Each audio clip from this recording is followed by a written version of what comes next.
Platform हे मराठी फक्त चित्रपटाची गरज नाही तर मराठी भाषेची गरज आहे. याचं कारण मी आपल्याला सांगतो की चित्रपट बघण्याची जी काही संस्कृती होती, पूर्वी आपण आठवड्यामधनं एकदा चित्रपट बघायचो.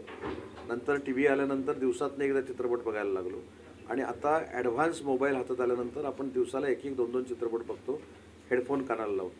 तर माझं मराठी भाषेचं मंत्री म्हणून मत असं आहे की मराठीचा OTT प्लॅटफॉर्म देखील जर प्रत्येकाच्या हातामध्ये असेल तर त्याच्यातनं मराठीचं संवर्धन होऊ शकतं, मराठीचं जतन होऊ शकतं आणि प्रचार आणि प्रसार होऊ शकतो आणि चांगलं साहित्य हे पुढच्या पिढीपर्यंत पोहोचू शकतं. म्हणून OTT प्लॅटफॉर्म हा अतिशय महत्त्वाचा आहे आणि अत्यावश्यक आहे. अभिजात मराठी या OTTच्या घोषणा झाली, या OTT कडून तुमच्या काय अपेक्षा आहेत? मी सांगितलं ना की मराठीचं जे साहित्य आहे, आता मराठीमधले जे साहित्यिक आहेत त्यांचं सगळं साहित्य ह्या OTT प्लॅटफॉर्मवर असलं पाहिजे. मी मगाशी जसा उल्लेख केला की दादासाहेब फाळकेंनी चित्रपटाची सुरुवात केली, बाबूराव पेंटरनी आपला पहिला कॅमेरा तयार केला. या सगळ्यांची माहिती पण भावी पिढीला मिळाली पाहिजे. मराठी भाषा नक्की काय आहे, मराठीतले संगीतकार काय आहेत, मराठीतले गीतकार काय आहेत हे देखील सगळ्यांना कळलं पाहिजे. आणि मराठीचं तंतोतंत शून्यापासून 100पर्यंतचं सगळं साहित्य हे त्याच्यामध्ये इन्क्लूड असलं पाहिजे.